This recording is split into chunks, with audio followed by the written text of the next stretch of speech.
Beralih ke informasi lain, saudara. Sudah 10 hari banjir yang merendam ratusan rumah di Karawang, Jawa Barat belum juga surut. Akibatnya lebih dari 1.300 warga mengungsi.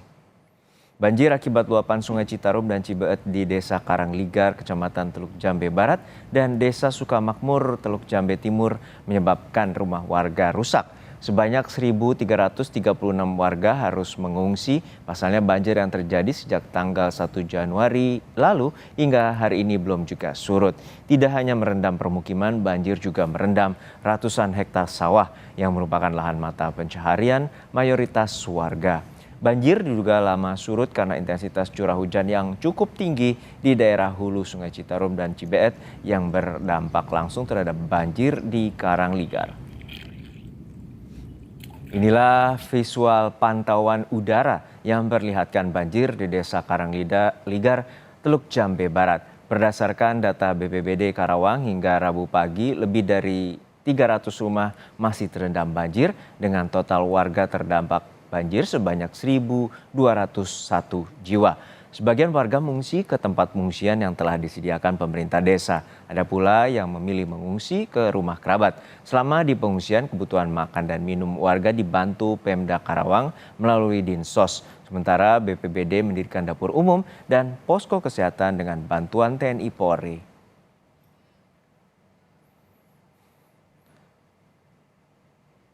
Puluhan rumah di Purwakarta, Jawa Barat rusak usai diterjang banjir lumpur dan longsor. Musibah terjadi setelah hujan deras menyebabkan tanah di atas permukiman terbawa banjir lumpur dan sebagian mengalami longsor. Info terkini, lumpur tidak terkendali, lumpur. Dari video amatir warga, terlihat banjir lumpur yang menerjang permukiman di Kecamatan Tegalwaru, Purwakarta, Jawa Barat. Material lumpur dan batu terbawa arus air hujan dari lokasi longsor di Gunung Anaga yang terjadi. Akibatnya puluhan rumah warga mengalami kerusakan. Yang paling parah dialami warga di Kampung Pamalayan yang berada tepat di bawah Gunung Anaga.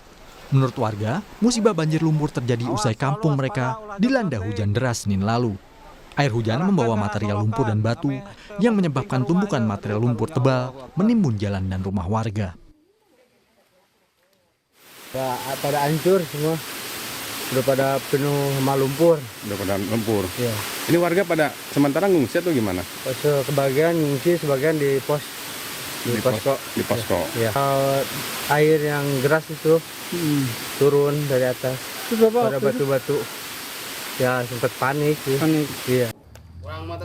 Khawatir dengan keselamatan akibat banjir lumpur dan terjangan material longsor susulan, ratusan warga kembali ke pengungsian.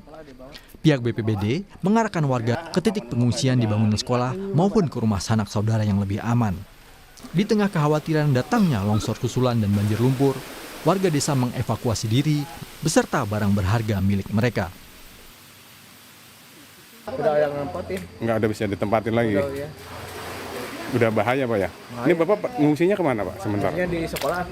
Di sana? Ya di bawah. Barang-barang? Barang-barang udah diangkutin ke tempat yang aman. Data dari BPBD Kabupaten Purwakarta, jumlah warga yang mengungsi ke Sekolah Dasar Negeri Sukamulya II mencapai 424 jiwa. Penambahan pergerakan di atas, jadi pengungsi bertambah dengan sekarang total untuk 8 RT 1 RW itu dengan total 127 KK dengan jumlah 424 jiwa. Seperti itu Pak. Pengungsi dapat tertangani dengan baik. Kami melakukan kebutuhan dasar para pengungsi, yaitu makan 3 kali 1 hari, kemudian disupport dengan beberapa keperluan anak-anak. Tercatat puluhan bangunan rumah rusak berat dan puluhan lain rusak ringan. Terkait dengan kondisi cuaca ekstrem, petugas mengimbau warga lebih waspada terhadap potensi bencana. Henry Irawan, Kompas TV, Purwakarta, Jawa Barat.